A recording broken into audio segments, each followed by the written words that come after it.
underground gets done. All the steel poles for the overhead have arrived and are on site and are being assembled. On Tuesday, Thomas & Betts, our steel pole manufacturer, is going to be on site for a technical briefing with our contractor and our inspectors, just to make sure that they're seeing everything that they like as far as the assembly of the poles. This is an item that we wanted to make sure that the steel pole manufacturer felt very comfortable with our contractor, so that there are no issues when we get to the end of the project and they're going, wait a minute, you put the bolts on backwards. So, not that that would happen. So we're happy to have that happening.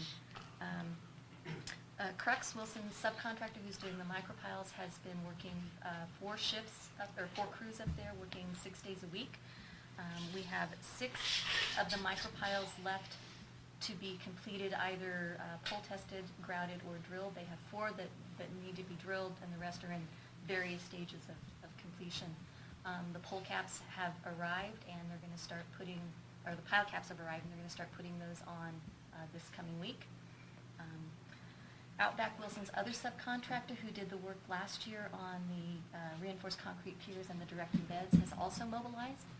They're going to start work on Monday, finishing up the 3 reinforced concrete piers that were not completed last year, and then they're going to start working on the direct embeds. We were really pleased. The Forest Service has been working, again, they continue the great working relationship that we have, and they were able to free up 2 of the areas that we had asked for relief in the spotted owl LOP. So they freed up 8 structures at the top and 7 at the bottom that will allow Wilson to get in and either finish the excavations or set structures. And Wilson actually anticipates setting the first structure next Friday, structure number 37, which is the last pole at Bear River Reservoir. So that one's going to be set Friday. It'll be kind of a momentous occasion to get that first tower up and in the air. So it's already staged on the side of the road, so it's exciting to see it down there. Wilson's going to continue. They've got, I believe, about 8 structures that they're going to install using trucks. So as soon as they get 37 erected, they're going to start putting up other structures on the 115 line that they can access using vehicles in preparation for access, or putting up the rest of the 115 structures and 2 of the 34.5 structures when we get the clearance for helicopter use in June. Wilson is on track right now to have the 115 done no later than like mid-July. They're actually going to be way ahead of schedule with the 115. So we're really pleased to see that. With what's been open on the 34.5, that's giving them a head start on the work that we have for the 34.5 line as well. So things are progressing very well schedule-wise as far as the construction's concerned. With the substation, the other part of Wilson who's doing the substation, they mobilized, started construction about a week and a half ago. They're working on KMPUD. They're doing the excavations inside for the reactor and the switchgear, and they've started the excavation, or almost completed the excavation for the transformer outside in the parking lot, and they're excavating for the conduit. They'll be bringing in bedding material and backfill and getting everything prepped to pour the concrete foundations for those 2 structures. We've issued the IFC drawings for the Canyon Green substation as well. They're mobilizing on May 19th to start work on the Canyon Green substation. So starting the week of May 19th, we will have every aspect of this project under construction, so there's a lot of activity going on. We continue to have negotiations with PG&E on the clearances, and we're hoping to have resolution to that in the month of May. We need our first clearances in June, and so we're continuing to have those discussions. And with that, I'll take any questions you might have. Any questions from? Hi, this is Eric. One question I have is, when you say that the underlying, the cable is going to be pulled, does that include the junctures or the connections within the sectionalizing cab? If yes, who will be inspecting those connections? Yes, that is correct. And Exponential is bringing their inspector out on site. He comes out on Monday, And so Wade will be inspecting all of the cable terminations and all of the sectionalizing cabinets and the vaults. And then Wade and one of our inspectors will be inspecting the cable pulling. Great, thanks. Uh-huh. Bob, you had a So I question? have 2 questions. One is, can you update us on the risk of fire closures and how that might affect us? Sure, we continue to work with the Forest Service. We are, I will have the draft variances into the Forest Service next week. We currently, as of May 1st, we fall under the PAL restrictions. So we've been having mostly B days, so that doesn't hamper our activities at all. We have a meeting on May 28th with the head of the Amador Ranger District. So Michael and I are going to go down and meet with them, and one of our topics for discussion is this particular issue. And they have been, the Forest Service has been very pleased with all of our contractors. The Forest Service comes out and does a fire inspection of all of the equipment and the procedures that all of our contractors have in place.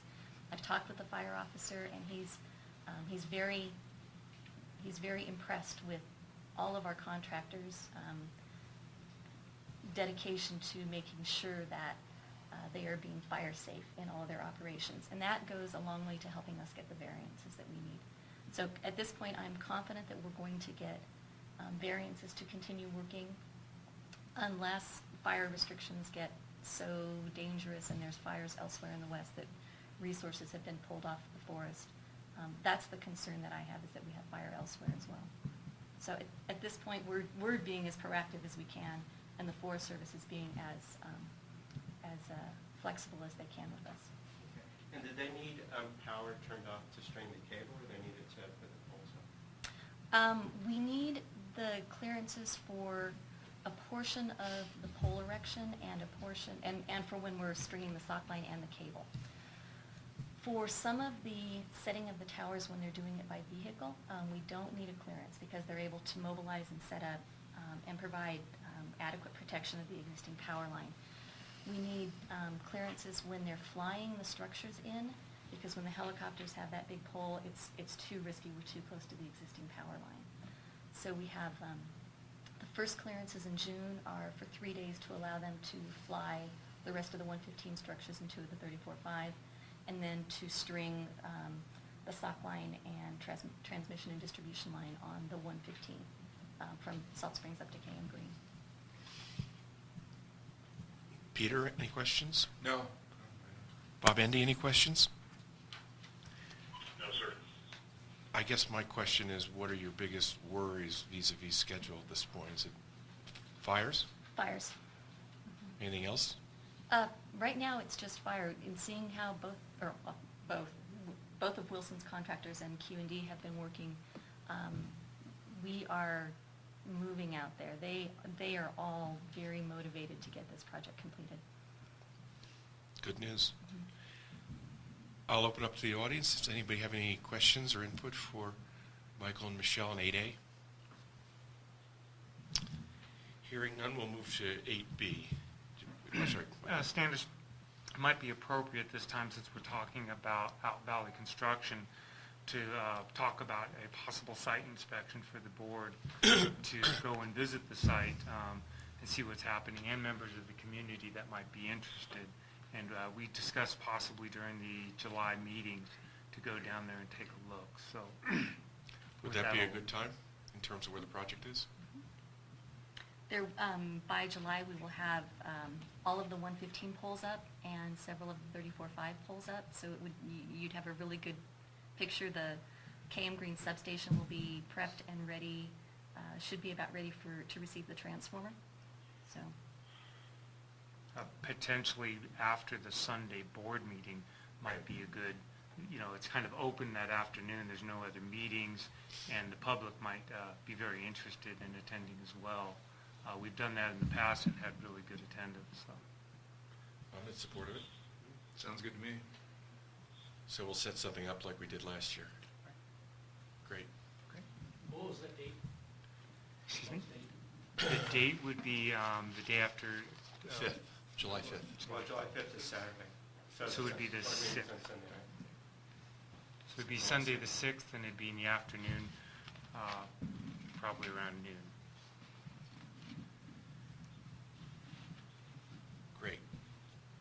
So turning to 8B, continued discussion and possible action regarding the current PG&E cost estimates and impacts to the overall finances and drawdown schedule in relation to the district's Out Valley Power Line project. This is another update. Do you want to start, Michael? Yeah. As the board is aware, in November of 2013, PG&E presented cost overruns to the district totaling $1.6 million after weeks earlier forecasting a $120,000 savings. Not only are these cost overruns alarming, but they have an incredible impact on the O&M charge, along with the increased cost of the overhead. This puts this charge in the range of $500,000 per year. District has put out 2 letters to PG&E, one a position letter stating our overall position, and the other specifically about the operations and maintenance charge, trying to think outside the box.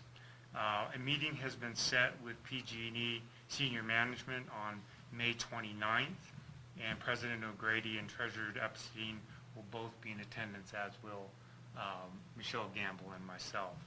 And at that point, before I continue on this, I was going to open up to any questions and comments from Bob or Standish if you had any.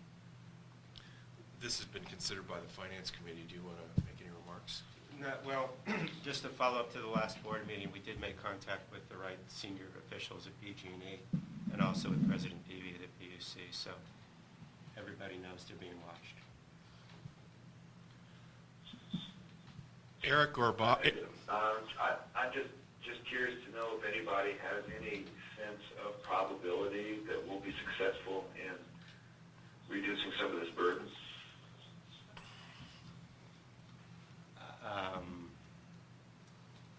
I'll answer it. I think, Michael, I think that'd be 50-50. Michael, why don't you correct me, but I think we expect some help. Now, whether it's a little or a lot, there have been some preliminary indications at the Bob Daniels level that they would exclude soft costs and they would exclude O&M on the existing 12 kV line. Is that correct? Yes, that is correct. And these are indications from mid-management.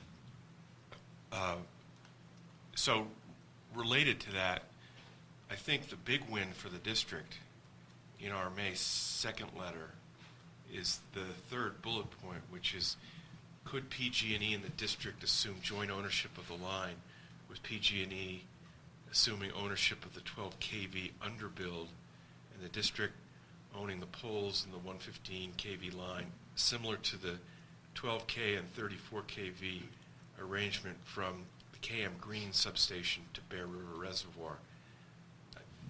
I participated in writing the letter, so I know about that. But my question for you, Michelle, is what's the background for that? I think we've discussed it before, but why does PG&E own the 115, and what do you think the probability of that big win would be, and what do we have to do to get that big win if we can? The reason that PG&E owns the 115 is the point of interconnection, Right. which is where we go from the 115 line into the substation. And that point of interconnection has been defined as where PG&E's transmission line, where we step down to the power that we need at our substation. That point of interconnection would be, how it's been explained to me, it's wherever, just prior to our substation. So if our substation were able to be at Salt Springs, it would be there. Because we had to put our substation up in the mountains, that's the long length of the 115. The only item that could hamper that is if there is some regulation in the CPUC guidelines that would prohibit PG&E from having joint ownership of that line, because the district does not, with the 115 and the 12 kV, that's part of the transmission line to get to where our power line starts. There's not a line of demarcation before that, down at Salt Springs, it just continues with their 115 line. So whether we have flexibility with the CPUC guidelines and their requirements that PG&E must adhere to, that's what I don't know. The idea of having joint ownership of those poles on this particular line is a great idea, and it fits in with the rest of the line, the 34.5 kV line. So I would like to think that PG&E is going to seriously look at that consideration. There are joint ownerships of structures, throughout the nation. That would be a case where we may have joint ownership where the district owns the poles and PG&E owns both of those lines, not just the 12 kV, because the 115 really is PG&E's line as well. But there's nothing I see that why the district can't own the poles. I could find out if there's any regulatory barriers, so at least we know that coming into the meeting. Well, I think it would be great, we have these bullets 3, 4, 5, and 6 kind of in preferred outcome for the district. It'd be great if you could look into what's feasible from a regulatory standpoint, Bob. And Michelle and Michael, as I've expressed to both of you, my fear with both Michael and to Bob, my fear with a big wig meeting with PG&E is that they've already done all their discussion internally and their positions are set, and we have to unset them. Has there been any feedback from Bob Daniels or anybody else on the viability of these potential solutions? Or can you get some feedback? Maybe talk to them before our Friday strategy session? I'll certainly do that. There has been, I know that they've received both letters and they're reviewing them, and that's as much as we've gotten back from Bob Daniels. So, but I'll have a candid conversation with Bob, and I owe him a call already, so I'll have a conversation early with him next week, and we'll talk about that in our pre-strategy meeting on next Friday. And Greg Lemler is the vice president there for transmission, so he owns it all. Yeah. So I will contact him and ask him whether there's any reason why we shouldn't aggressively pursue that particular solution. Or if we can't pursue that one, if the next one is viable, which is... Yeah. But as you know, the reason why we moved the meeting down was so Greg could attend, because I told him I wasn't sure that the people attending generally have decision authority, just reporting authority. Okay. Okay. Michelle, Derek again, just a quick refresher. They have 115 kV service, but it kV to service their existing client customers. Is that been the existing condition? And the 115 is being extended only for our benefit? To serve the existing customers is a 12 kV line, the underbuild. The 115. But is there a 115 service transmission that steps down to 12 kV to service those customers? That happens at the Salt Springs substation. So that Right. And then And from that point, the 115 is service us. The new line is only to service us. correct. So I would say there is a point of demarcation. It's where their 115 steps down to 12 for their existing customers. So and the other 115 is, the rest of the 115 is just for us. So I would say there is an outfit normal policy description of that, but I would say there is a point of demarcation. Yes, I agree with you. It's just, Eric, normally it's, when it changes hands, there's a meter. And there's no meter I there, so it's only half there. Well, so we discussed this, I think, a year ago, and the issue, I think your colleague Joanne, forget Joanne's last name, Michaels. she said that the reason they didn't put the meter down at Salt Springs is they were concerned about FERC encumberment. Do I remember that correctly? Correct. Where our substation was sited was outside the FERC boundary. Right. And what we've been told is if we had cited any of those improvements within the FERC boundary, it would have been a much more onerous regulatory process to get the project permitted. And so that's why those decisions were made. Any other input from the board or questions from the board? Bob Endy? Eric? Peter?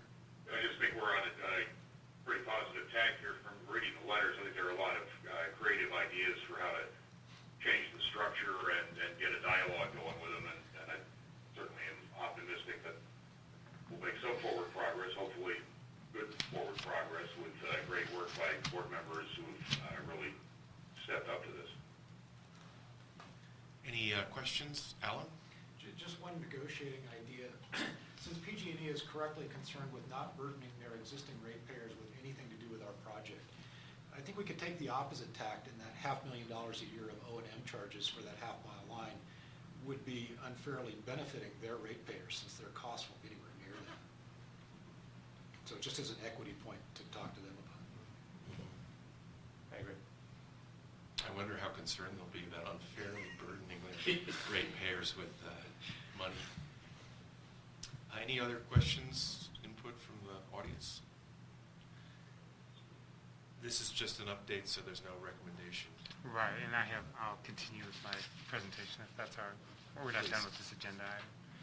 So on page 37 is the Out Valley cost estimate. The only change from the previous cost estimate is the $42,000 increase from the change order that was approved at the last meeting. The Finance Committee has been working with staff and led by Alan Sapp has worked out a drawdown schedule for the remaining $11 million in the approved A8 loan funds. Jill has submitted $7.5 million of these to Russ, and we'll be working with either the president or the treasurer to draw down these funds potentially as soon as next week. We're also working with Randy Finken, who we're going to have a conversation with on Tuesday as far as interest rates. So we are gearing up to make our next draw of the A8 loan funds. And this 7.5 is also long-term no-call option funds. Once we get past this, then we have a laddered down approach as far as the term will become shorter and shorter. The B8 loan district has a supplemental loan with Russ. We have good news. This has been given its record of decision. I talked to their acting chief. It is now headed to their two committees for approval. Anticipate a 2-week turnaround, and hopefully we'll get our administrative approval, and then we begin the process of formulating loan docs. At the last meeting, the board approved contract with Foster and Jones Hall to be our bond counsel as regards to the loan docs, and with a 3-month turnaround, these funds should be available by August. That concludes my report on 8A. Any questions for Michael from the board? From the audience? My only question is, what time should we meet on Friday? Michelle and Bob, since we're all here. Do you want to pick a time now, or? We're looking for something in the afternoon if possible. In Sacramento? No, Yes. a pre-meeting. This would be a pre-strategy meeting this Friday, this next Friday, and this would be a call. 1:30?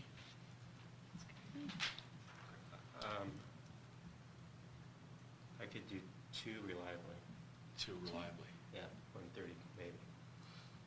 We'll do 2 reliably. 2 reliably.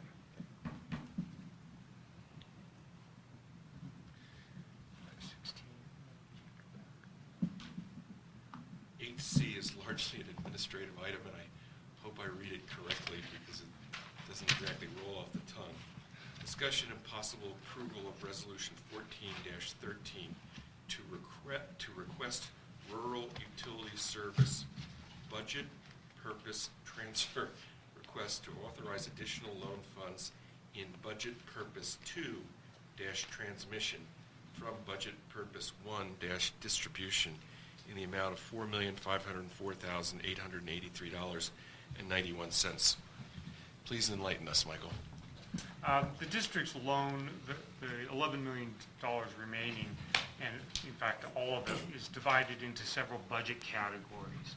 And what this does is move funds, $4.5 million, from one category distribution into this category for transmission where it's needed, where actually most of our costs are. So we've done this twice before in the past, and this is just a administrative item, moving already approved funds from one bucket to another so that we can appropriately draw those down. Any questions from the board? Any questions or input from the audience? Is there a staff recommendation? The staff recommends approval of this budget transfer. Okay, should I read it, or? I think you just did, so I think you can approve the resolution 1413. Yeah, I, Peter Dormer, move to approve resolution 1417. 13? 1317. 1413. Resolution 1413. The transfer, in short, as described. It's Bob Epstein, I second resolution 1413. Let's see. Eric, how do you vote? Eric, yes. Bob Endy? Aye. O'Grady, aye. Dormer, aye. Epstein, aye. So it passes unanimously. Item 8D is discussion and possible approval of change order from Wilson Construction related to the procurement of ladders totaling, it says $60,000, but I think it's $112,000 for the overhead line poles. Manager Sharp, and you might start by explaining what ladders mean. Ladders are the ladders that you climb up on electrical poles. Yeah, I thought they were the ladders to put the cable up, but Yeah. 112,000 sounded like a lot. Yeah, but when you consider the number of poles, the ladders, but Michelle Gamble will give this presentation.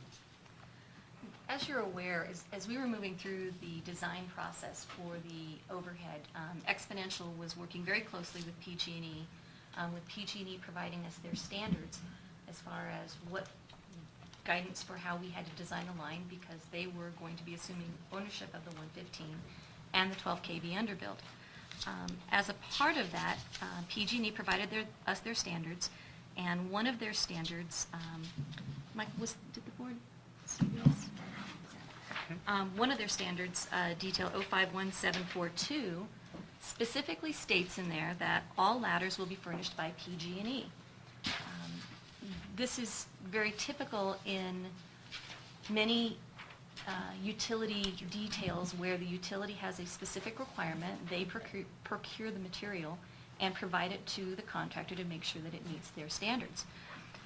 So we operated under that premise that PG&E would provide the ladders. This was assumed to be one of the costs that were included in the interconnection agreement. The interconnection agreement, as you're all aware, did not provide specific detail, although we asked for it on numerous occasions, so we could verify that things like this were included, but it obviously was not. We had proceeded with PG&E, even having discussions with them about making sure that our pole manufacturer made specific allowances. They have a non-standard ladder section, so we had to make sure that our ladder clips were spaced appropriately and sized appropriately to accept these PG&E ladders. On February 3rd, we were informed by PG&E that PG&E had not included the provision of the ladders in their cost estimates and would not be providing the ladders. So the district and PG&E, we had several conversations from that point to determine what was going to be the most cost-efficient and expeditious way to procure the ladders.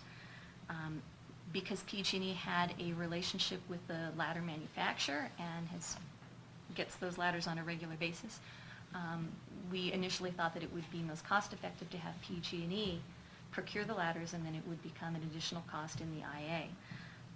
PG&E came back on April 7th and told us that they had done a calculation. They thought we would need 420 ladder sections, and that it was going to cost about $90,000, which included about a 20% markup on the ladders for PG&E and between $6,000 to $10,000 in their coordination effort to procure the ladders. We thought we could do it better than that. We have contacted, we worked with Exponential to do a ladder calculation because we were not confident that the quantities that PG&E provided us, we wanted to make sure we ordered the correct quantity. Exponential provided a calculation. They looked at every structure.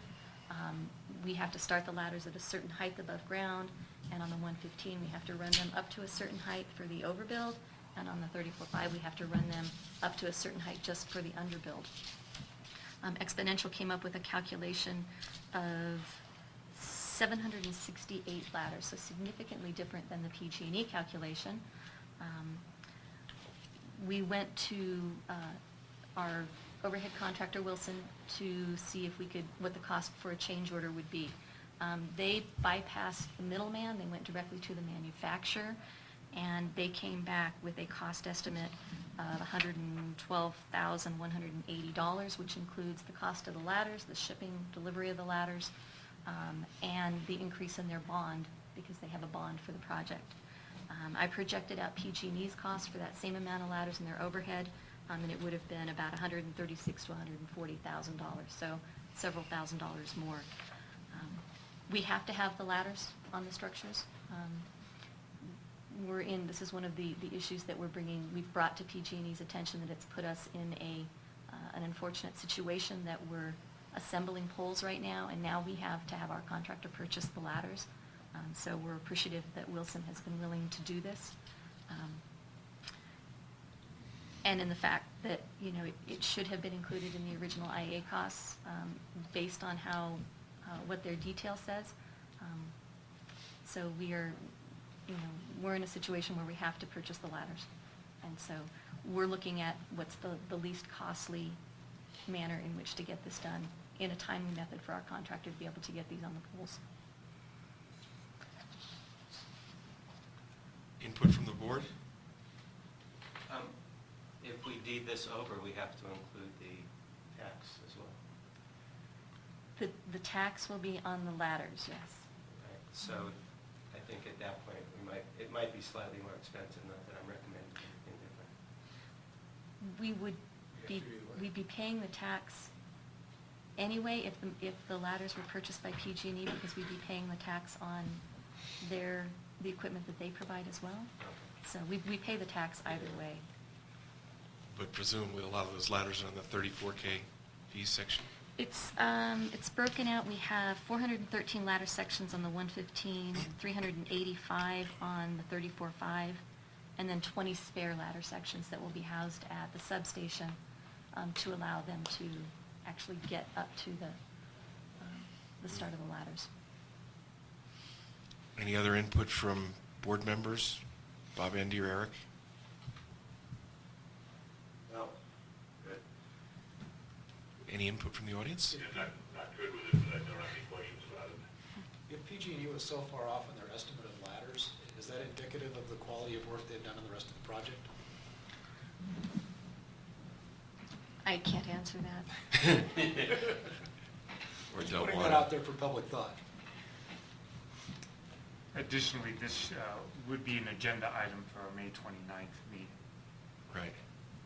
Any other questions or comments from the public?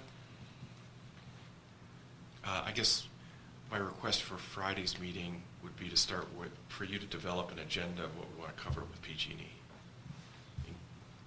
Kind of in order of priority. Yep.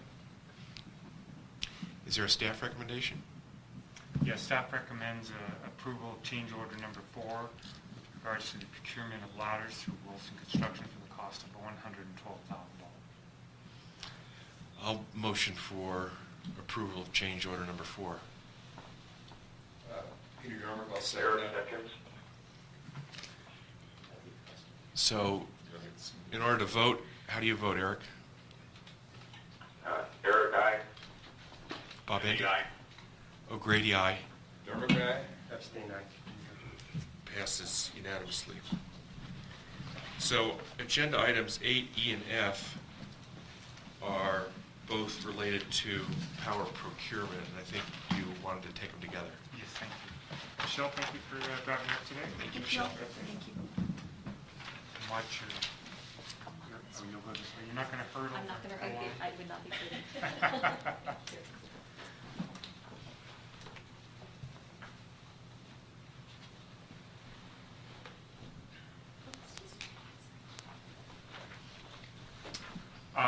So this agenda item, I'll give an update, and then Brandy will take it. But this subject is the purchase of power off the national grid once the Out Valley project is complete. We've begun, we've had a lot of progress on this agenda title, and we're following along with the timeline that's shown in your packet under page 42. Began in March. And since then, we've been able to get both of the CAL-ISO agreements approved. The Shell Master Plan Power and Purchase Agreement has been approved, along with the Scheduling Coordinator Agreement approved. So the next step is the Confirmation Agreement, which commits the district to purchasing a specific amount of power at a specific rate over the next 3 years. Brandy's here to do a PowerPoint, and Don Dane will be joining us to answer any questions once he calls in. So here, let me get the PowerPoint set.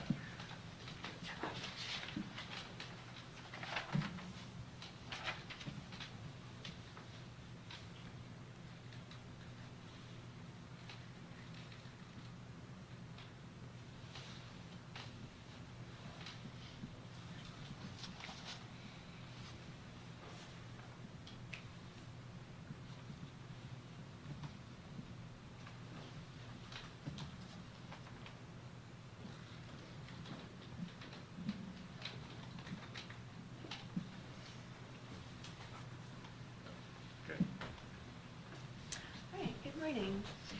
So this PowerPoint was compiled of the highlights from Don's energy hedge recommendation that's in your packet, and a staff investigation into the historic day-ahead market prices from CAL-ISO. We'll start with a little background and terminology. Most of these terms I'm sure you've already heard, but sometimes a refresher's nice. The first 3 items here are common markets that we'll be purchasing power in.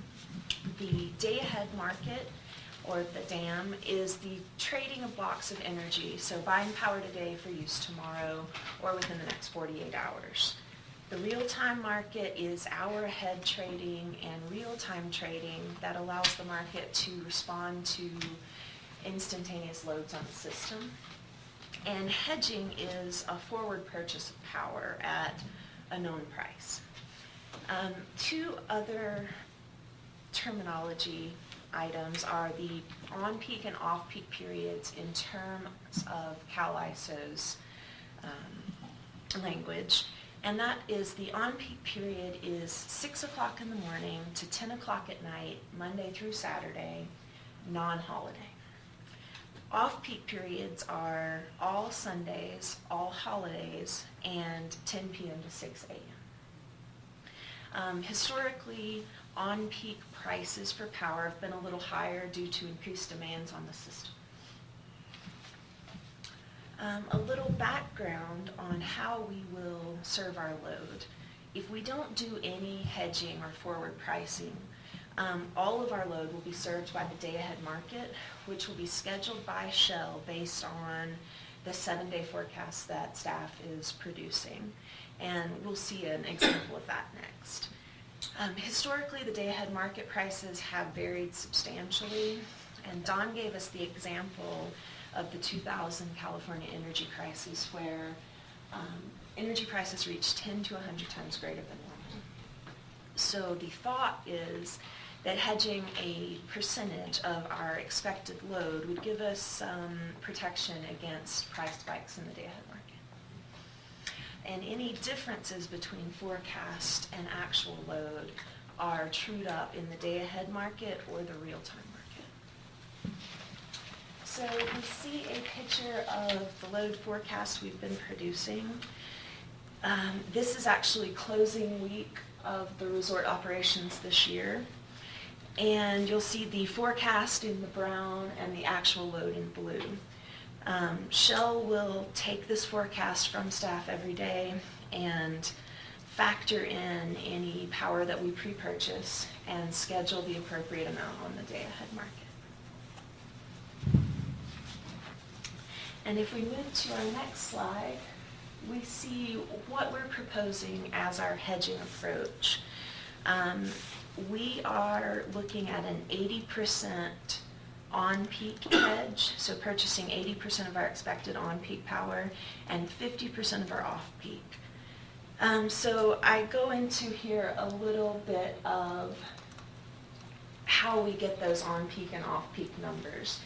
The hedge does not take into effect or into account the 7-day load forecast. It's based off of our 5-year budget number, and those are broken down into our estimate per month, per on-peak and off-peak time, and per hour.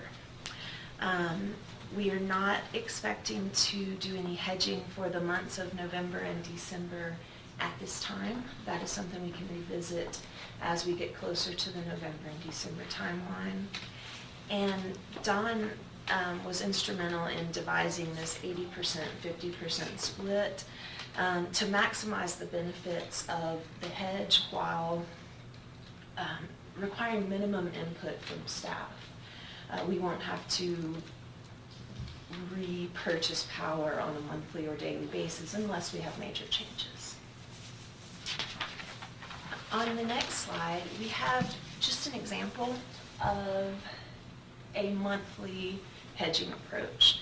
So this actually takes January 2015 as a high-use month, and it breaks down what we would be looking at for hedging.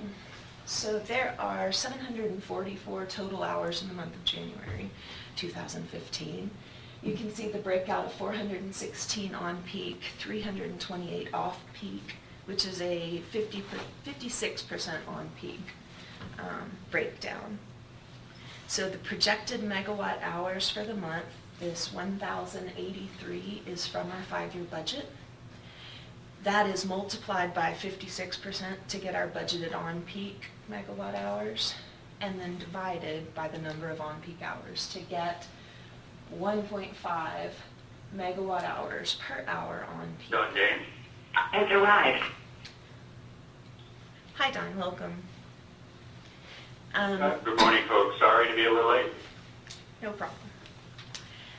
The same calculations done for off-peak, and then you'll notice in the hedge column, that's when we apply our 80% on-peak purchase, our 50% off-peak purchase. Are there any questions about this breakdown? Quite a few, but none that'll ask now. All right. We've done a visual representation of a typical day here in January. The hedge is the red line, and you can see the off-peak at the lower purchase amount and the on-peak at the higher. And since our peak loads from lift operations don't line up exactly with the Cal ISO on-peak times, you'll see some times around 6 in the morning and after 4 in the afternoon where we're actually hedging more than our estimated usage.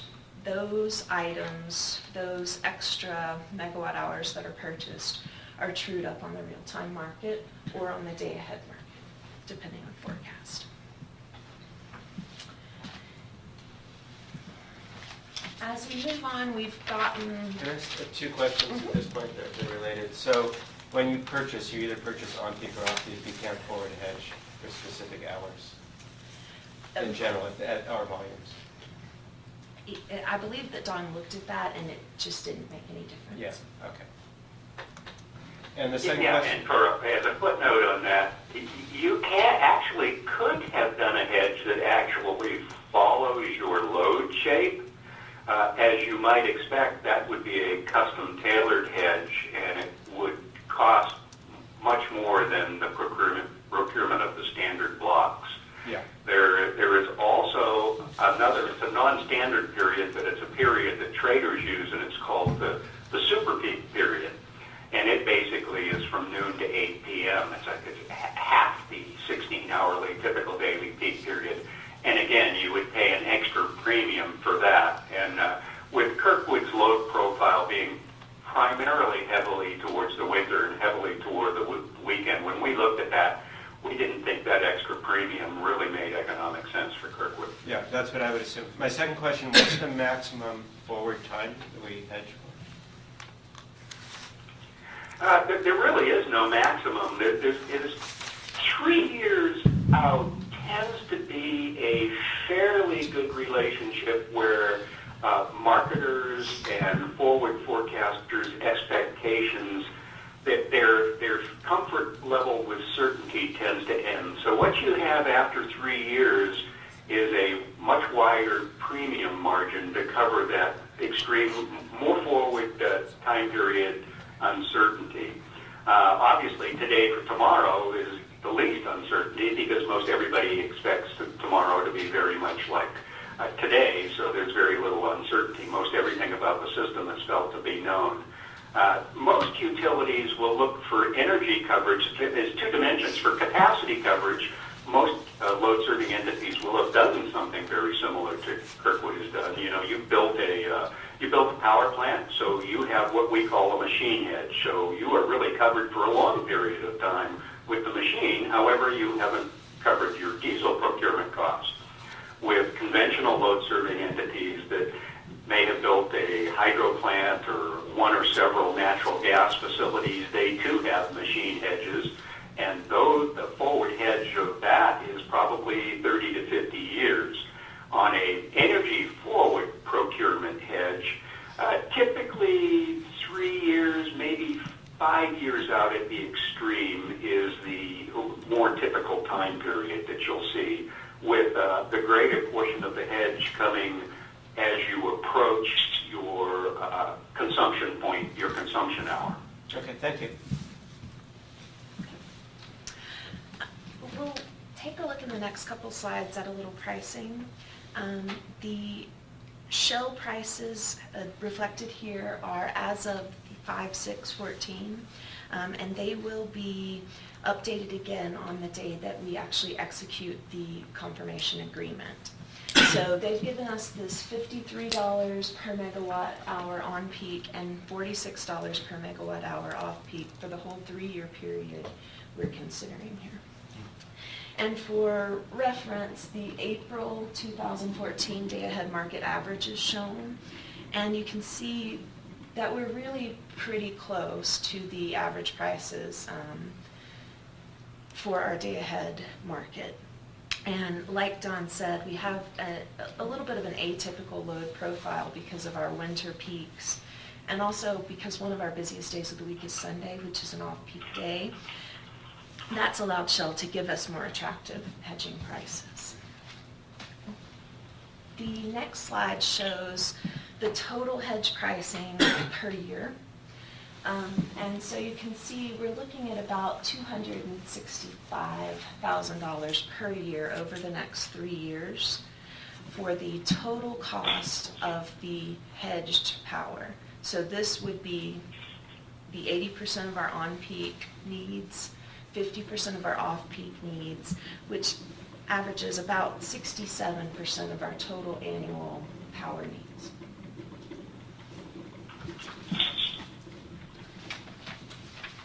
As we look at the timing of the hedge, it can be done at any time.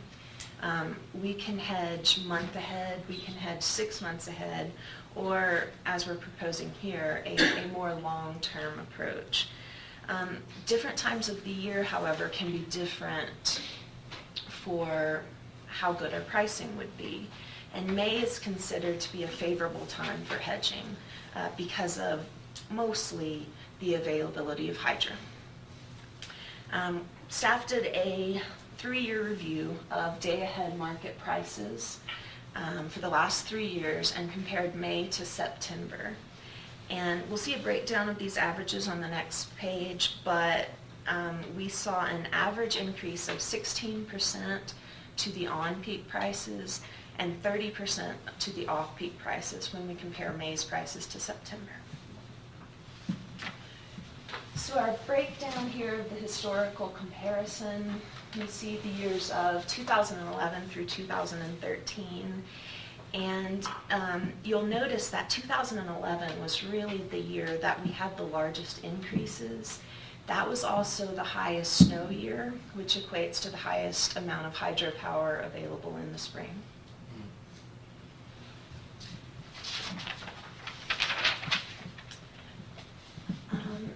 As we look at these hedging scenarios, we consider the benefits versus the risk.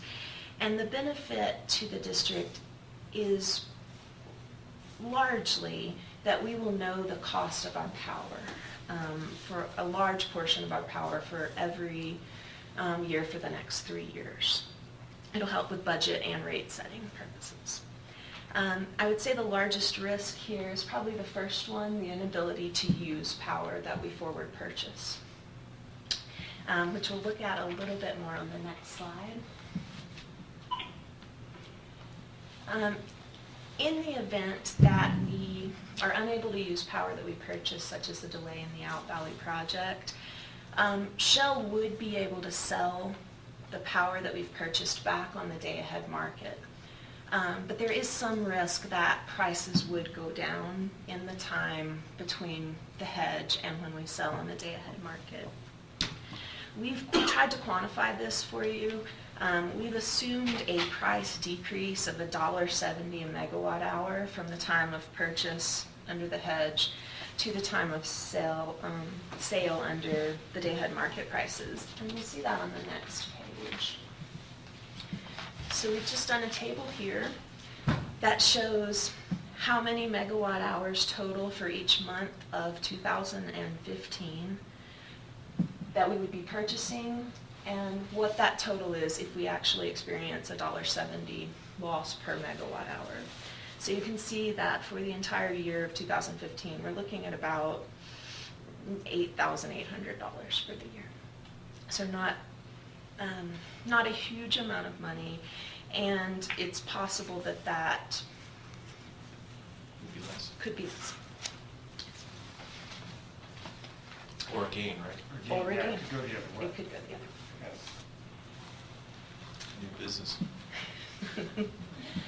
So finally, we have the staff recommendations. And staff is recommending that we proceed with the 80% on-peak and 50% off-peak hedge.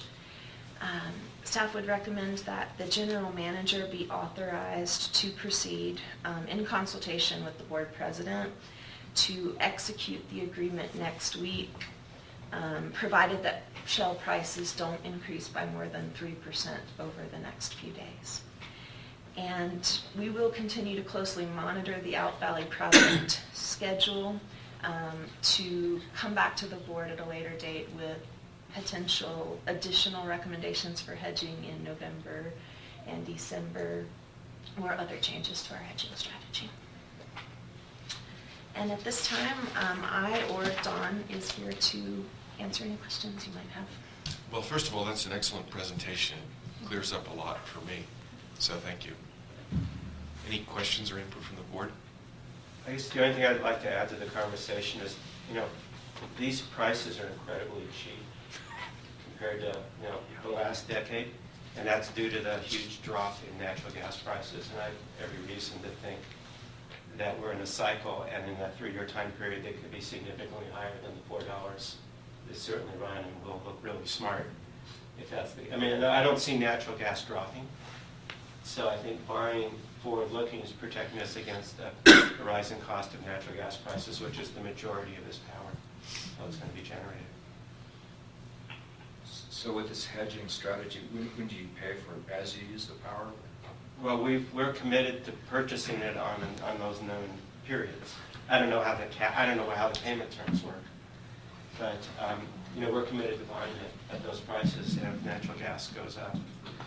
We don't have to come up with a big lump sum of money up front, right? You haven't gone through the cash terms. The cash terms are, we actually paid, in the scheduling agreement, we paid a premium to have basically no prepayment. So we use it, it's trued up on the 10th, they bill us on the 10th, we have to pay by the 20th by wire transfer for the month, for the previous month. So I think it's really good. So it's similar to how we do diesel. Right, exactly. Okay. So it's like a 15-day payment schedule. Bob, Andy, I know the planning committee has considered this extensively. Do you have any comments or recommendations at this point? Well, I think, first off, the recommendation is very solid. I think the team here, both the staff and the consultant have put a lot of care into this and understanding the topic, and you can see from the various charts and graphs, they've gone right down to the detail level to understand the implications and how this gets done in a mechanical sense. So I think it's solid, absolutely good recommendation, and also it's the last major piece of the puzzle that has to be put in place. We would, at the conclusion of the signing of this agreement, will have the entire pattern in place to be able to go ahead and draw and use power from the national grid. I think that's really a key milestone achieved. Great. And Shell does all the computation? That's through our scheduling agreement. They'll work with Cal ISO and work through that. Right. Any other input from the board? Any input or questions from the audience? Well, then, I guess I'd entertain a motion to approve Resolution 1411, approving the confirmation agreement as governed by the Master Purchase Power and Sale Agreement between Shell Energy North America and the Kirkwood Meadows Public Utility District. And Ed, here I'd like to be the one to move that we adopt Resolution 1411. I'll second it. All in favor, Eric? Aye. Andy, aye. O'Grady, aye. Dornberg, aye. Epstein, Pat? So how this is going to work is that on Tuesday of next week, they're going to confirm the prices. They're going to do an up-to-date, give us the actual prices. And I would like a board member to confirm those prices are within the 3% that's been approved by the board. I know that you're busy, so would it be all right if I asked Director Endy to join me at 10 o'clock on Tuesday in that conversation? That'd be great. That's this coming Tuesday, right? 3 days or so from now. Yes, sir. At 10 o'clock, we have 1/2 hour to confirm the prices once they've refreshed them. Yeah, I'd be happy to do that with you at 10 o'clock this coming Tuesday.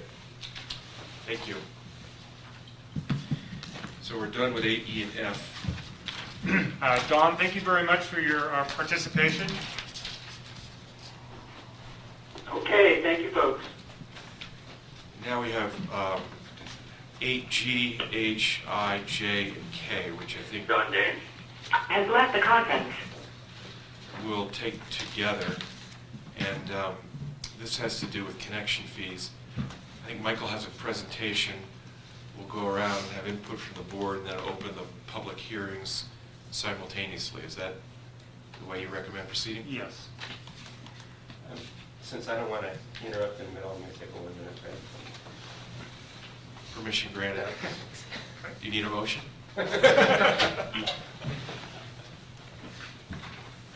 might not be a bad idea. Good idea.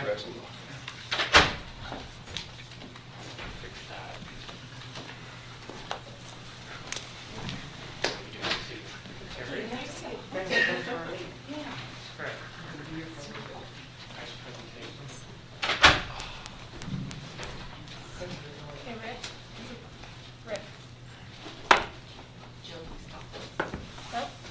No, not at this point. Do you look for what she did? She did it, and you did that. It's a resolution deal. I did that.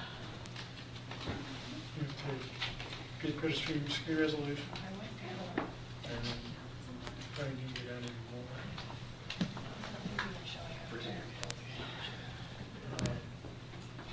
Somebody's got to work every day.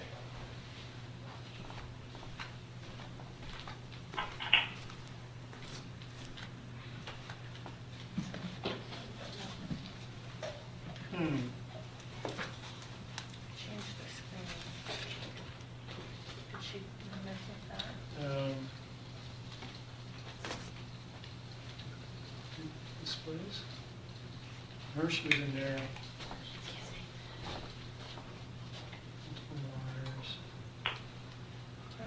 Multiple wires.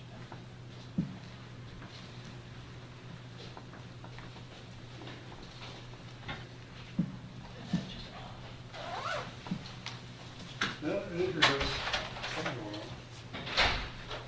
There it is.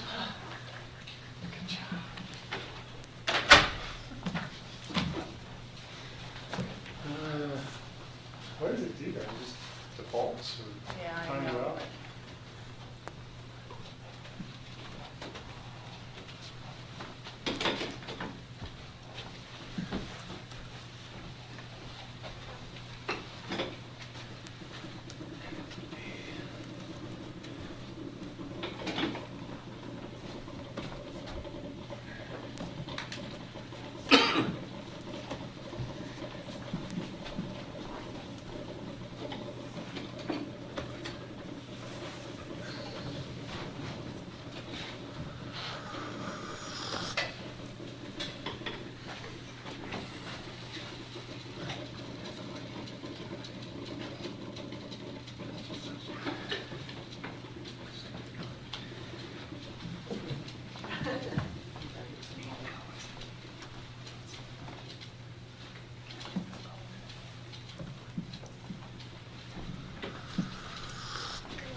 Want to get rolling?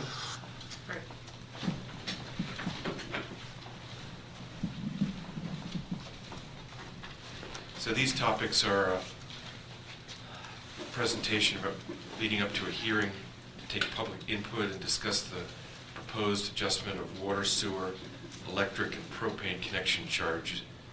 That's 8G. And 8H is public hearing to take public input and discuss the proposed increase of fire facilities development fee for the Amador County portion of the district. That'll open it up to Michael. So the district has basically three decisions today. One is the approval of an updated capital plan. The second is the approval of revised connection fees to support that plan. And the third is the approval of fire impact fees for Amador County to also support that plan. So part of the planning committee's charter is to look at the long-term needs of the district and how those, how we're meeting the needs of our existing customers and the long-term build-out. Planning began looking at capacity issues 2 years ago. And in January of 2013, the board hired Matt Wheeler to perform a water source analysis and overall capacity study. The results of this capacity study were presented last winter. Staff was asked to incorporate the capacity study's findings into a new capital plan. This shifted the oversight of this to the Finance Committee for the connection fee aspects and to the Operations and Capital Committee for the capital plan aspects. So staff has completed the revision of the capital plan, and it's broken up our needs into two components. One is capacity, or what will be needed to build or expand in our existing infrastructure to accommodate additional units, and replacements, which is the normal replacements of existing infrastructure due to normal wear and tear. The plan has been presented to the three different committees and has been well viewed.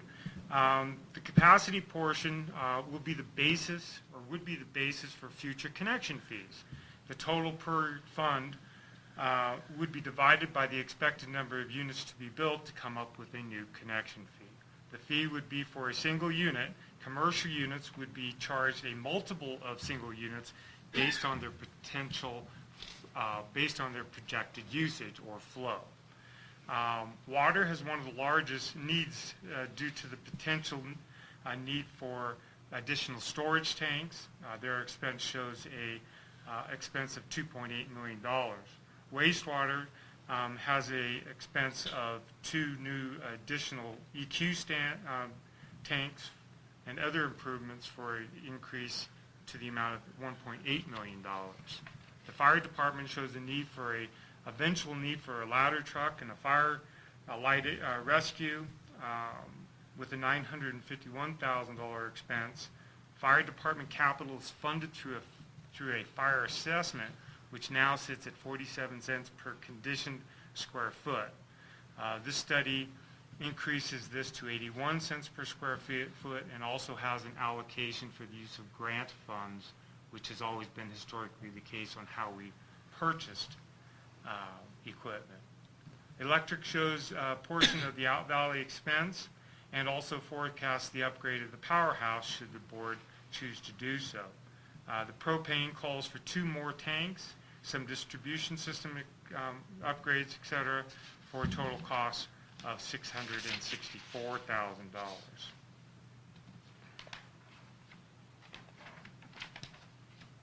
Many departments show an employee housing component to fund additional employee housing unit for critical employees. So that's basically the capital plan. Every department was looked at. The prices, we took it out for 35 years. It has been distributed. To fund the replacement portion, of course, that would come through rates and depreciation. But to fund the capacity portion, we look towards connection fees. The existing water and wastewater connection fees came from a 1990 Bartle Wells study.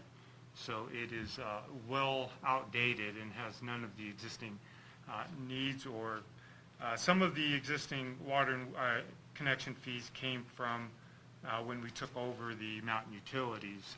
They were approved by the board at that time.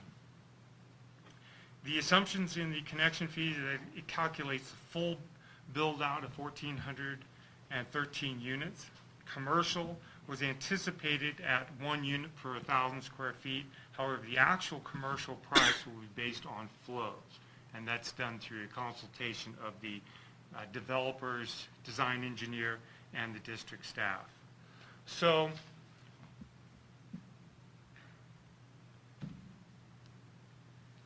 this is the model that came from that study. And basically you'll see, I think this appears on page 69 in your packet, but you'll see that the total fees... That's option 2, isn't it? No, this is... Says option 2. Okay, here.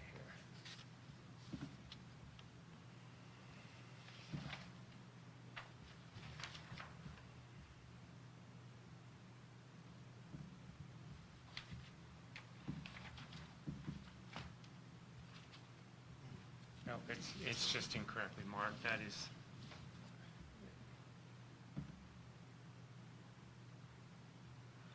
the 35-year expenses are marked out on column B. You'll see them here. The existing connection fees, as we know them today, are shown under existing connection fees, and the proposed new connection fees are marked under item D here. And then it's just basically the number of units remaining, the commercial space. Once again, that's divided by 1,000 square feet per unit for a total of 813. The projected expense divided by the number of units remaining equal the new proposed connection fees. So those are the connection fees. At the Finance Committee meeting, a point was made that the undeveloped lots in KMA and East Meadows should be charged for a portion of the Melrose upgrade, and that their existing rate of $6,030 should not be changed. This was researched as shown on option 2, which I'll pull up here.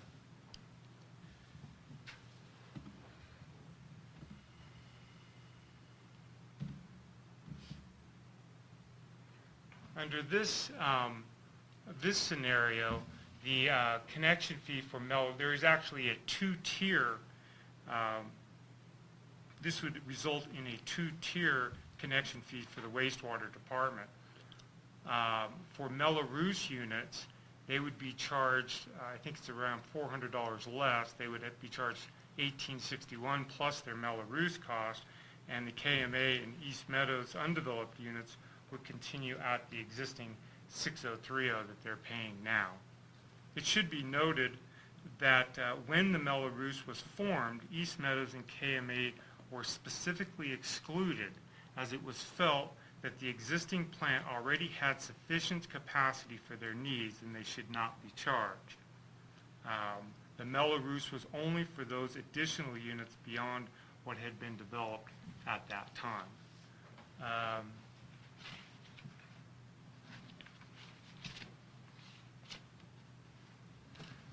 There's also another alternative approach which Director Rickard has brought up, and I was wondering if you could take a couple of minutes to explain that alternate approach, Eric.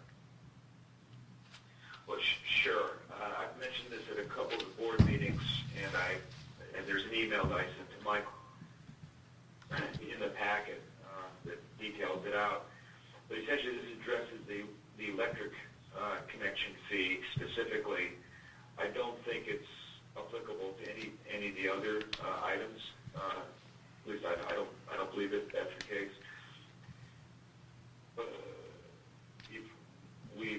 We all have to pay back now.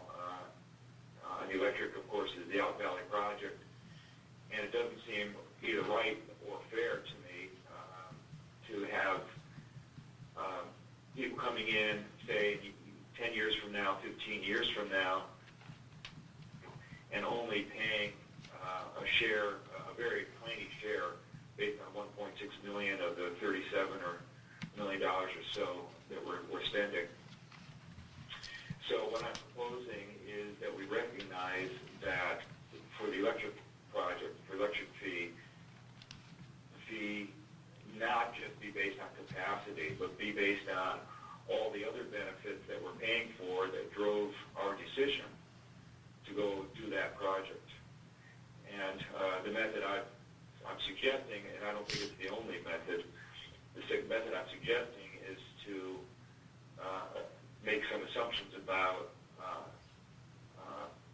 how our rates and all of us who are paying rates now and in the near future, people coming in the near future will be paying off that debt through our rate structure. And so essentially we're all borrowing a certain amount of money, a mortgage, and that implies a certain monthly payment on average for all customers, for all ratepayers today.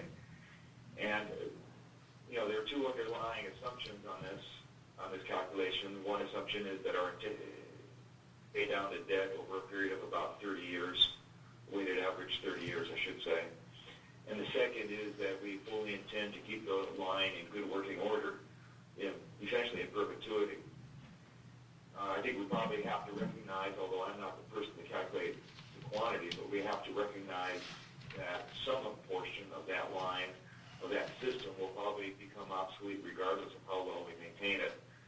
So there's some obsolescence that has to be built into the calculation. The spreadsheet that's included in the packet, I just said, well, what happens if 50% of it becomes obsolete? In other words, those things have to be completely replaced, and people coming in later in the game will be paying for those just as we've been paying for it early in the game. So anyway, this is basically one way of saying, well, here's a rational, I think fairly well, having everybody pay their fair share. I think there's a second way that could be based on the cost of depreciation. In a sense, we're paying for this line twice. We're paying for it through our debt payment, and we're paying through depreciation. So if it were an easier calculation for people to grasp, just to take the depreciation, 1/35 of the cost, I guess it might be, about 3% of the cost each year, and have that as incremental each year, that would be okay too. So the conversation that I've had with Michael,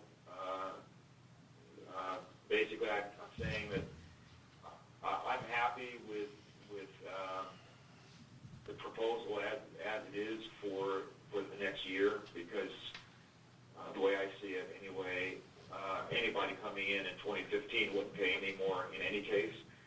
So it would be starting in 2016. So my proposal is that we take a few months, 5-6 months, work out what I think is really a fair way to do these connections, and implement that starting in 2016. So that's my proposal. We also looked at the method that the district used by taking the total expenses and dividing it by the number of units left is basically what you could call the standard approach as used in the industry. But there's another approach that we researched, and that's the buy-in method. And South Tahoe Public Utility District actually utilizes this. And how they do it is they take the depreciated value of all of the district's assets by fund and divide it by the current number of existing and future customers to work out a fee for connection charges. And there's a whole, we just received, last week, we just received their study that outlines this. But this is another approach that the district might want to look into over the next few months to see if this is an approach that would fit. I've talked it over with Attorney Shanahan, and he feels for like the electric department, it might have a lot of merit, while with water and sewer, we may want to continue with the method that district staff has used to allocate connection fees. The depreciated value divided by the total current customers and future customers? But how do current customers pay a connection fee if they're connected? They don't. It's just a calculation to come up with a fee. I got of it. how it's a kind of a buy-in. This is what the value of it. And when you as you capitalize, as you finish a project, your value goes up, and as you depreciate it, it goes down. So just depending on. So that would kind of get around the issue Bob Epstein raised. Let me just, Michael talked to me about that, and I mean, the big issue I have with that approach for us is that it, again, it goes to zero value, and I know that in an accounting way it does, but in practical benefit terms it doesn't. And so that means that someone coming in year 30, even if their line has another 30 years of life, will be essentially paying nothing for the benefit they're getting, if all the debt's paid down. I'm not sure that's the case, because the whole purpose of depreciation is to generate cash so that you reinvest in the line, and presumably it continues to last for another 30 years. Meaning, if you invest the money...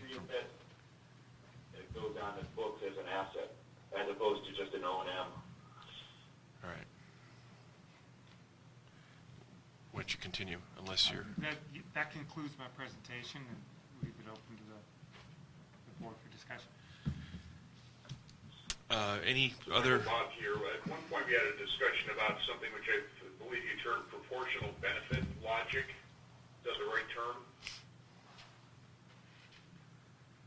This was in the context of the employee housing and how it had to be done in a manner that effectively made it the same, if I recall, the same cost for every potential newcomer to the system as time went by.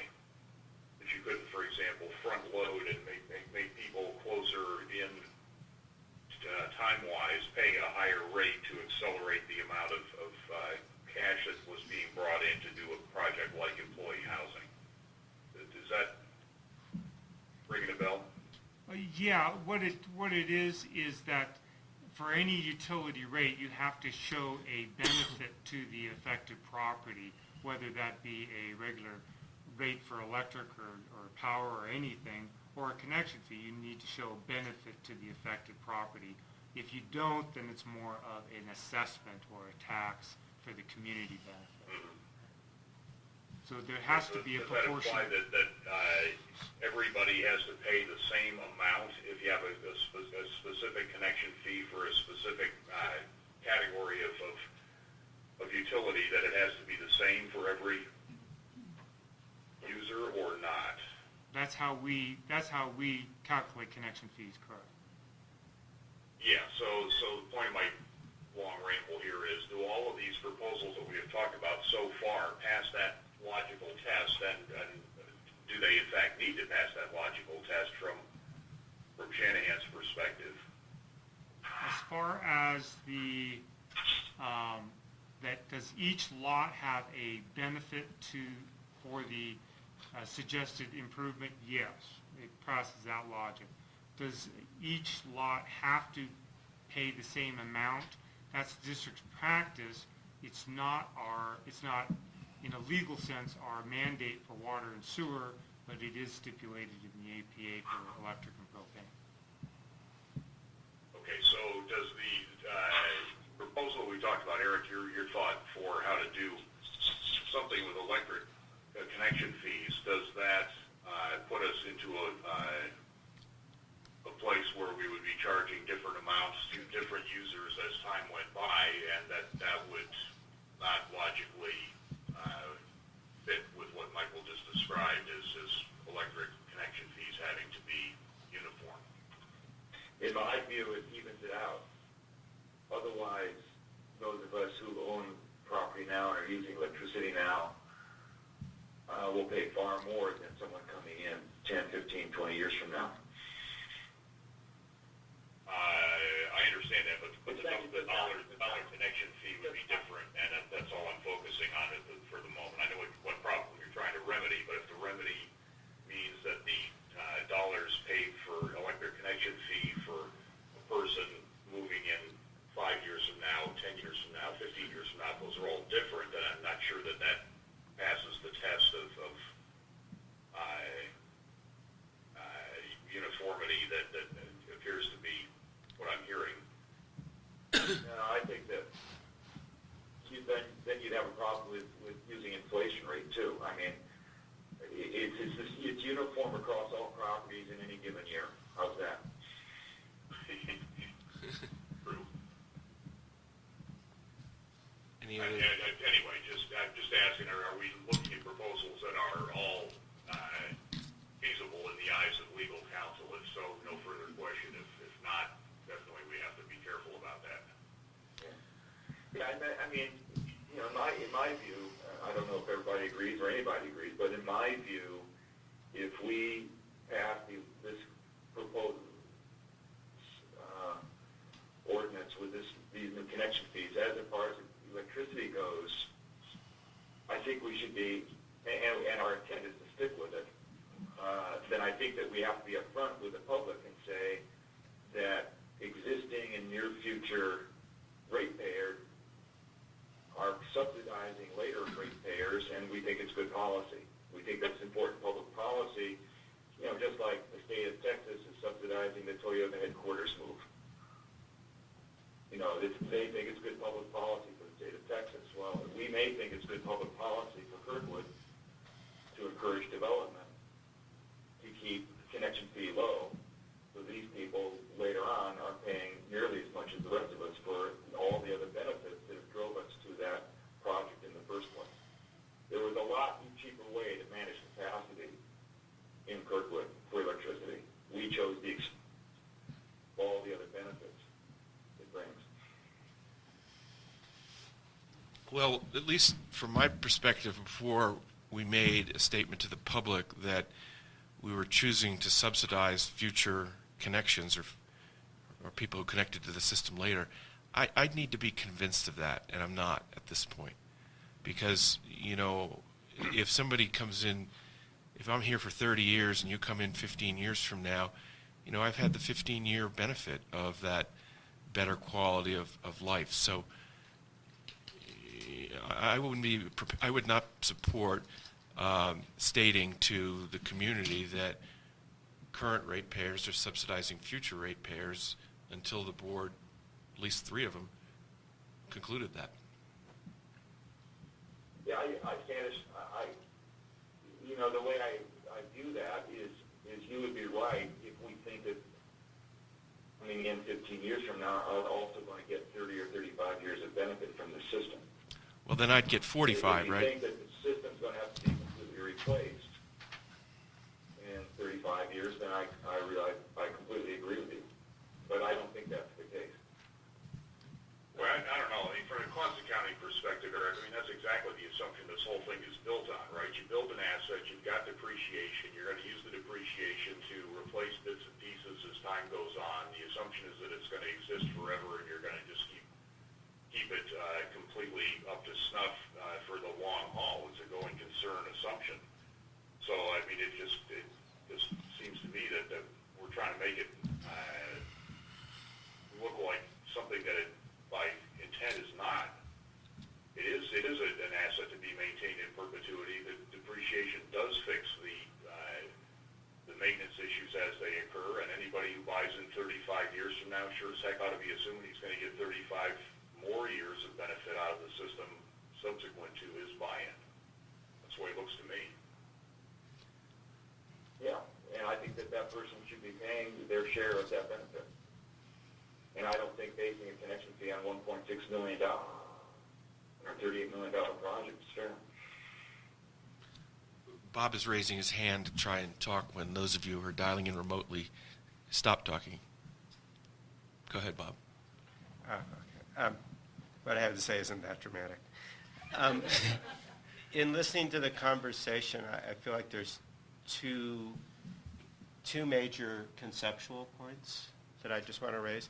One is the fact that the Mellow Roost doesn't treat all properties equal, and there's an issue there that we need to understand and make sure we've properly rectified it. And then the second is, if this were a powerhouse and these are generators, you know, the depreciation time of 20 years, which I think we have to do on generators, probably matches their lifetime, and it makes sense. So it might be, as opposed to trying to figure out how to actually put dollar values on the characteristics of the Out Valley project, which in my mind, you can try as hard as you can, but at some point it's an arbitrary number.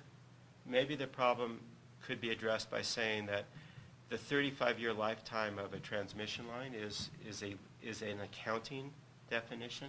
They don't let you go more than 35 years for accounting purposes, but maybe if we just did the calculation saying, well, we actually think transmission lines last 70 years or something, and do the calculation based on how long we think the line will last, then that would at least be a totally rational, it's a totally concrete number.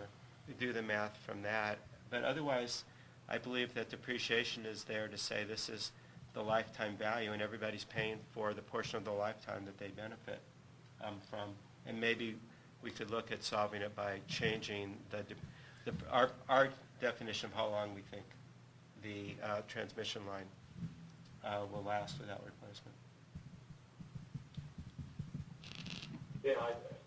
So again, what I'm hoping, what I'm proposing, is that not that we solve this today, because I know that there's different perspectives and different thoughts on it. I would like a serious look at this over the next 6 weeks and have the electricity one come back to us for possible revision and consider, based on whatever we as a board conclude after we give this more thought. So I'm not suggesting that we resolve it today. I would like a commitment to continue looking at it from these different perspectives for action effective in January of 2016. Any other input from the board before we open up to the public?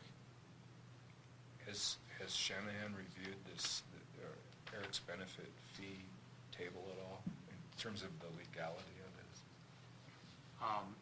Yes, he has, and that's how we kind of got steered towards the South Tahoe PUD. Okay. But I haven't asked him for a legal approach to, is this, the inclusion of debt service into a connection fee, et cetera, is this a legal, we'd need to vet that out. It's kind of a new direction for us in terms of connection fees. Just got the package last week. Obviously, I don't think we're prepared to make a decision today. But.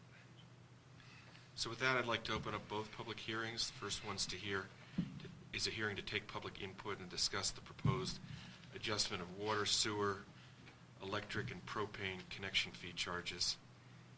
And the second public hearing is to take public input and discuss the proposed increase of fire facilities development fees for the Amador County portion of the district. I guess that's when we ask you for input. All right, I'll take a crack. Oh, no, please. I'll go ahead.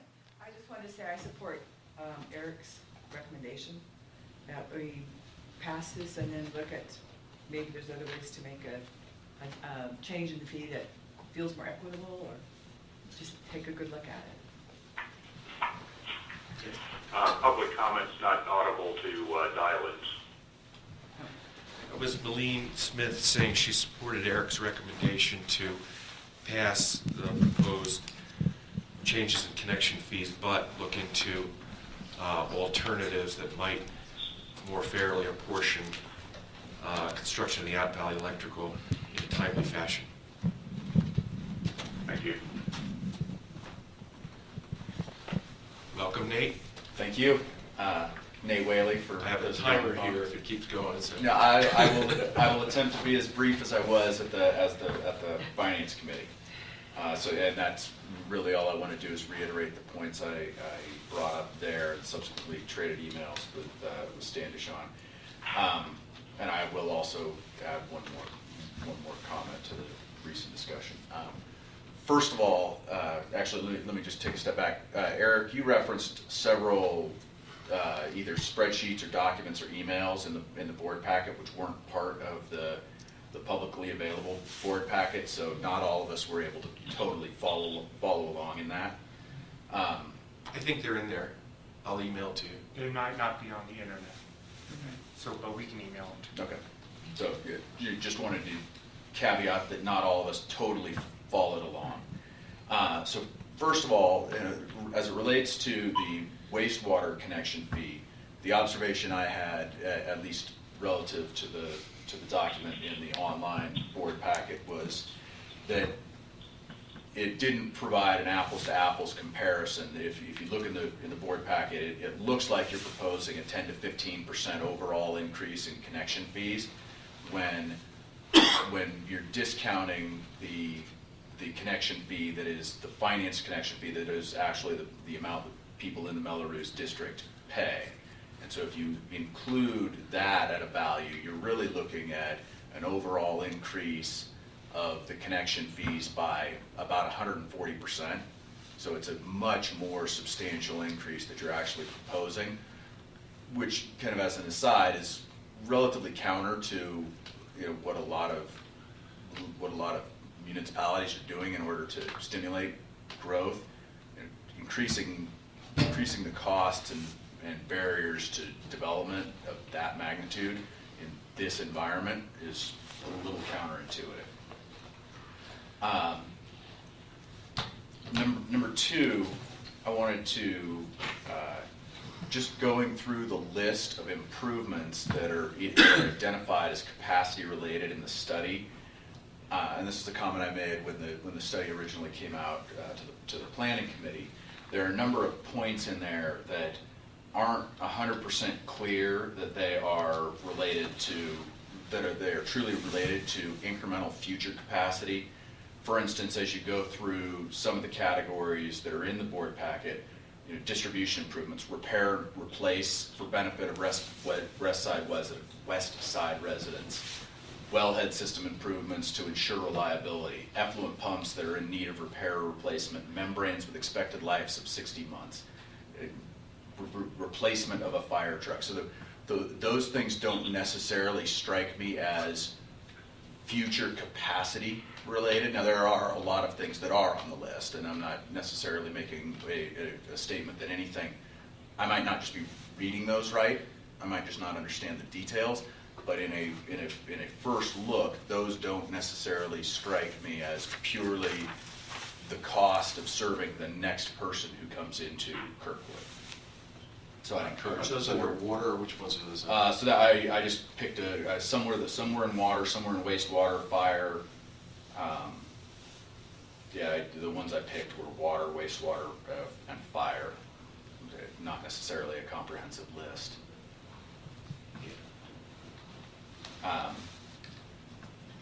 Number 3, I just encourage you, and this is both in the context of what was in the board packet and some of the discussion between Eric and Bob and Standish a minute ago. I just encourage you to make sure that specifically as it relates to the electric and propane, that you keep consistent with the APA and the subsequent agreements with Mountain Utilities. And in particular, as you guys were talking, I pulled up the closing agreement and read section 4 that uses words like shall not be charged as an incremental cost to the future users as it relates to connection fees. That a separate connection fee for incremental cost shall be calculated using the same methodology as set forth in the existing ordinance, and that the connection fee shall be limited to an amount no greater than the amount of the connection fee based on the incremental in-valley capacity. And so all of those 3 comments don't necessarily reconcile with some of the comments that were just made. And it's not to say that when you tear into the details they might not, but again, at first blush, I don't see how they totally line up. And so I'd ask that either staff or the board, to the extent that they feel they do, or their council feels that they do, just work with me to help me understand that. And you were just reading sections from the closing acknowledgement document? Yes. Okay. And then the last one, as it relates to employee housing, I guess I'm curious as to how this relates to the existing employee housing ordinance, and in particular, to the extent that this is the workaround that we've all collectively talked about, that this didn't come through the committee that the district has formed to discuss employee housing or some of the other things. I'm not saying this is not the right approach to it. I'm just saying that this is probably not the most transparent way to attack the employee housing component of the overall connection fee is 20%. So 20% of your total capacity related improvements are employee housing. And so when I was just surprised that it came through this channel. And again, I'm not saying that this isn't the right way to do it, but it just didn't make a lot of, it seems to me like you are potentially jumping ahead with an answer to a larger question that's under evaluation. Okay. I didn't get booted off the timer. No, and That's good. we appreciated your comments at the Finance Committee meeting. It certainly provoked me to ask you some questions. She responded to an email, and I sent to Michael. We followed up, and I think Alan and Michael, after thinking about those comments, came up with option 2, as well as 4. 3's been on the table for a while. So, Alan, any comments? Not really. No. I mean, I guess, let me address Eric's comment for just a moment. While I don't disagree with Eric on the concept that somebody moving in 10 years from now is going to get a benefit of a system that we all paid for, it becomes very difficult. And let me use, there's actually a third assumption in his proposal, and that is that there will be substantial growth here. If we were entirely built out today. Excuse me, is that Alan? Yeah. Can you hear him, Eric? Can you move closer? Yeah, if you could move closer to the microphone, I'd appreciate it. So your assumption is that there will be substantial growth. I would submit that if we were built out today with the existing base, I mean, just as many people as we have here, that we'd do the electric project anyway.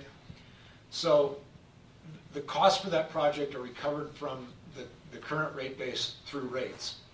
And if we then add a fee on top of it for new people moving in, we're essentially double counting for some people, because they will be then paying a connection fee plus rates that going forward pay for the system. So I just think it gets very difficult to accomplish what you're trying to when we're already recouping it through base rates, and we would have done it anyway. My 2 cents. When you say through base rates, you're not talking about the $20 or $25, you're talking No, about our rates, right? the total, monthly cost of having electricity at your house. Yeah, again, I Don't agree. I mean, I'd be happy to talk about that, but I don't think I agree exactly with you. I understand what you're saying. I do understand what you're saying. Yeah, and like I say, I don't disagree with you that the new people coming in will have gotten a screaming deal. But, I think you could say the same thing today about somebody coming in, and there's a sewer plant here that wasn't here, 30 years ago.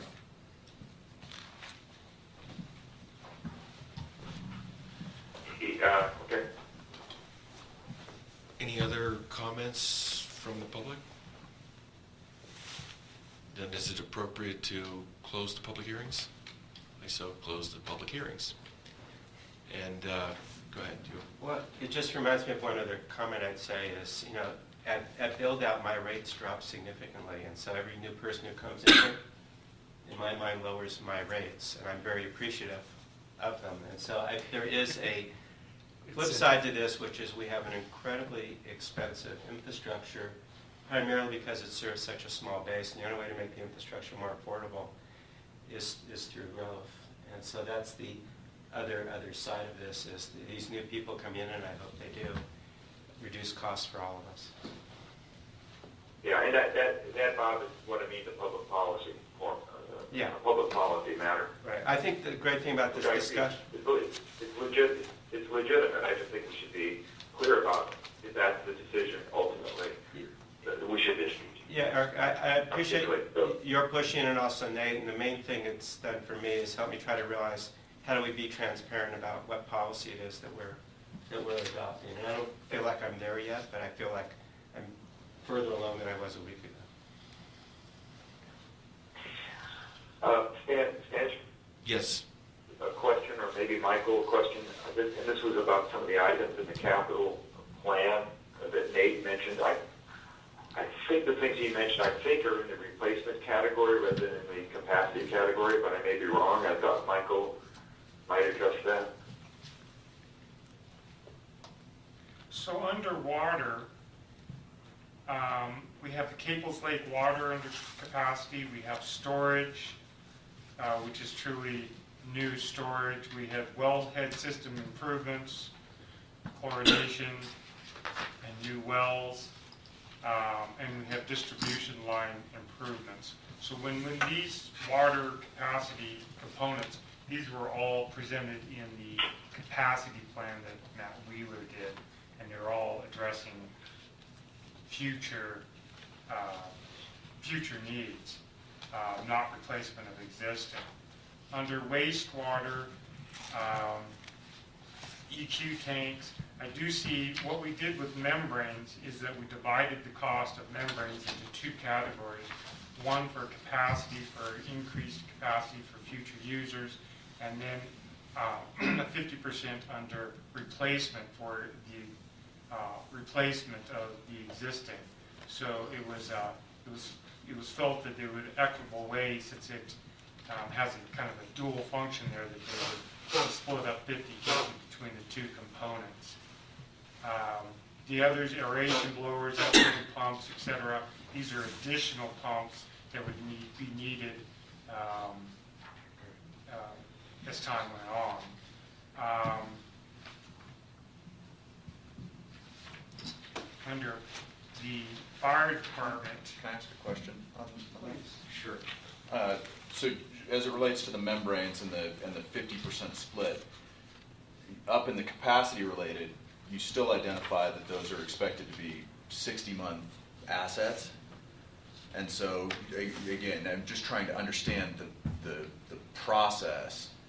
If you buy them, and I don't know when you're planning to buy them, I didn't look at the cash flow, but say you buy them tomorrow, there's going to be a lot of the connection fees that get paid that are after those membranes get thrown in the trash, because we're not gonna be built out in 60 months. And so that's the question I'm asking of, if that sounds to me like an operational cost, and granted, again, it is a minor cost in the overall $11 million capacity-related capital plan, and so I don't know how much it warrants debating that specific line item.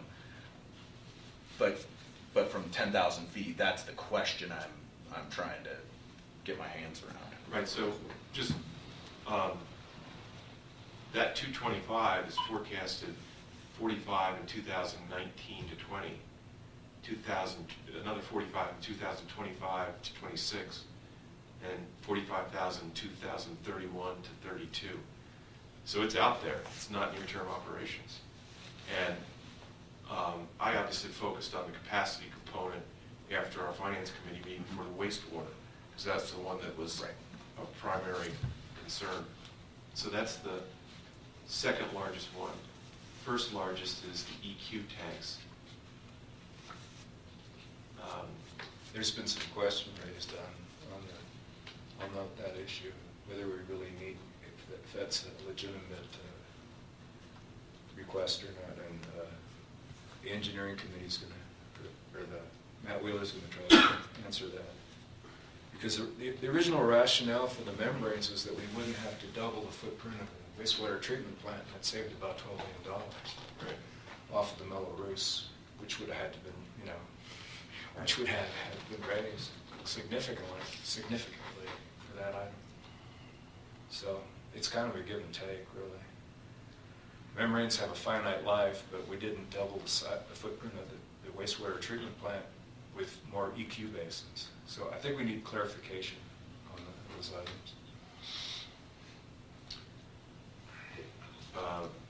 Does that respond to your question, Eric? Yeah, I just wondered. The question was, I was just responding to Nate. My impression was that Michael and staff have done a good job of clearly delineating which costs were replacement and therefore not part of this connection fee, and which were capacity, and which and therefore were part of the connection fee. And I just want to be sure that what's broken out. Let me, respond. Yes, staff made every effort to make sure that capacity component was for future and replacement component was for existing wear and tear. And there'll be questions, but once again, this is a living document that I would propose, if approved, it comes back on an annual basis and is updated on a normal basis. This has been circulated through the committees for quite a bit of time now, and there's going to be questions about different line items as we go along, but that's as we grow, there'll be new line items, and there'll be changes in philosophy as we go, and this is intended to be a living document that can be adjusted.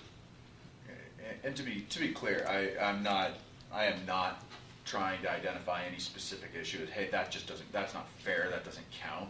What I'm trying to encourage you, and in particular, I want to make that comment to you, because I think you have spent a lot of time and done a good job bringing this together. I'm just encouraging, to the extent that the presentation that came out to the public uses words like repair and replace old, if that's not the case, then I'd encourage you to say what you actually mean.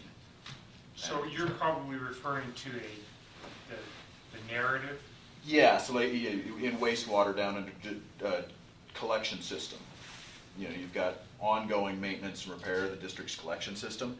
When I read that, I'm not saying that the collection system doesn't need improvement to reach future capacity.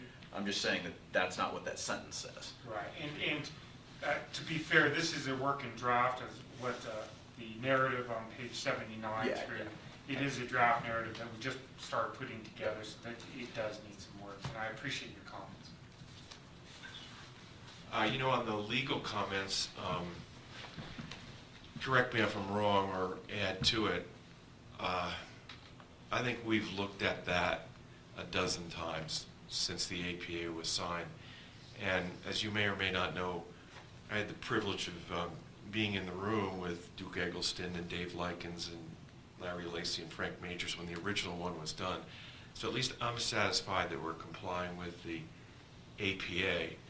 Now, you referenced the closing acknowledgement, and I think we've had Shanahan look through that a number of times, and I'll ask you to comment on it.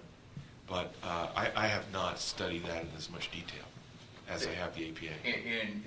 And my comment on a lot of that was more heightened by, it was out there when I talked to you at the Finance Committee, some of the direction of well, let's make some changes to it.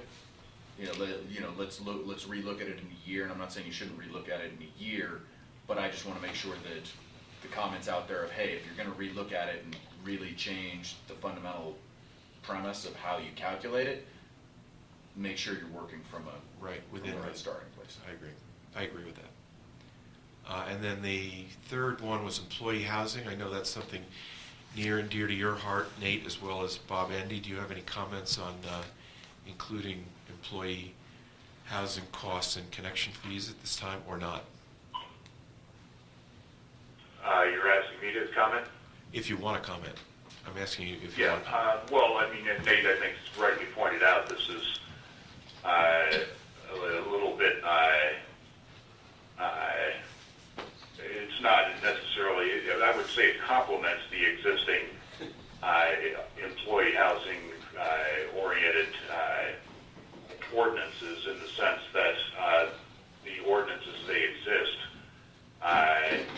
were intended to deliver certain results in employee housing, and with the way things are operating at present, they do not deliver any benefit to KMPUD to create its employee housing. And I think what we're doing here is trying to do something complementary to the existing ordinance that will address a need that I think is entirely legitimate.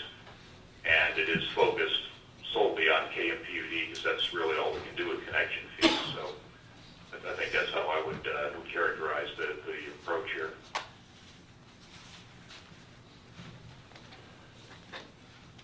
Any other questions or input from the board? Eric, do you have anything to say?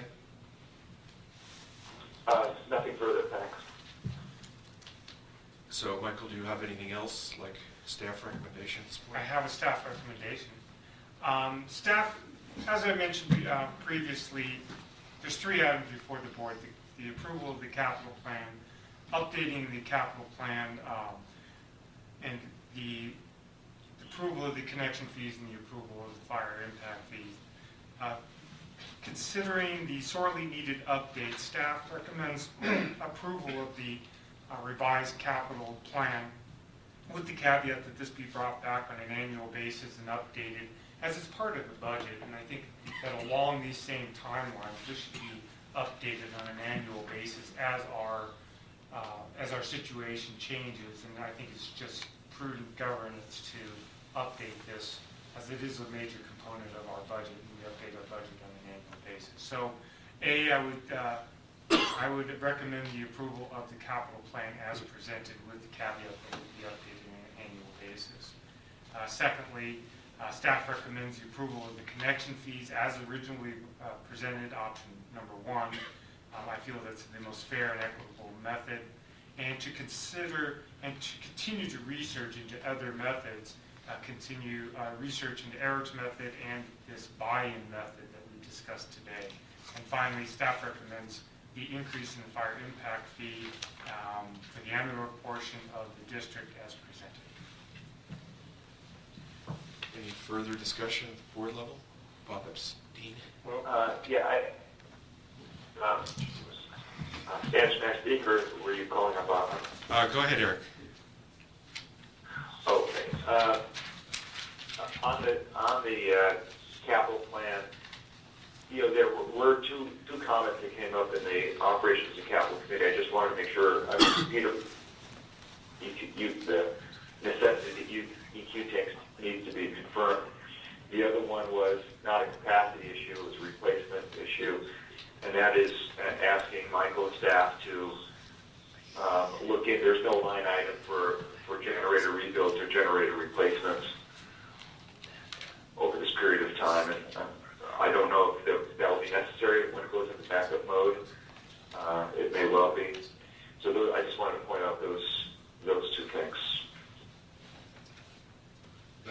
general, the committee recommended approving the master plan. You've been through it line by Yes, line, item by yeah. item. In general, we had a comfort level with it, except for the, the two slight points that need further study, but it's going to be a living document, and it's a good first step. Right. It was our conclusion, wouldn't you say, Eric? Yes, that's right. We just wanted to highlight those two. Bob And Epstein? then the other thing, Standish, I'd appreciate your view or other board members' views. I don't fully understand the option 2 on the sewer connection fee. The Belarus thing with East Meadows. Hey, I just wondered if you, before we vote on that particular part of the resolution, if you could give me your thoughts on that, I'd appreciate it. Yeah, well, option 2 was not my creation, but I took Nate's comments and I said that I thought that the way it had been presented, which is everybody was paying the 6602, is that the number? 2266. No, the 6,000. 6030? Yeah, 6030, and the Belarus people are not paying it. So, we recalculated it on that, I think on that basis, which was to keep the existing KMA and East Meadows connection fees at that $6,000, and to just spread the wastewater capacity increase costs among the roughly 700 residents. And it was basically a savings of about $400 all in for the property that was in the Belarus district, and it was a $5,000 increase in the connection fees for the existing KMA and East Meadows lots that haven't been built on. And I think that Michael and Alan gave me their thoughts on those two, which is their preferred approach, being the people who developed the plan, was to stick with option 1. And one of it's a development standpoint. I mean, if you increase the total connection fees for the existing approved, subdivided, and sold lots by 50%, that's going to result potentially in less load growth. And Michael expressed, and if I put the wrong words in your mouth, correct me, I'm sure he will, strong reservation about a 2-tier wastewater connection fee. Then there's the whole, what was the history of the Belarus? I'm sure you remember that, Eric. I was the 38-year-old president of the East Meadows Homeowners Association when that came through. So I have a distinct memory of that. Is there anything you'd like to elaborate on,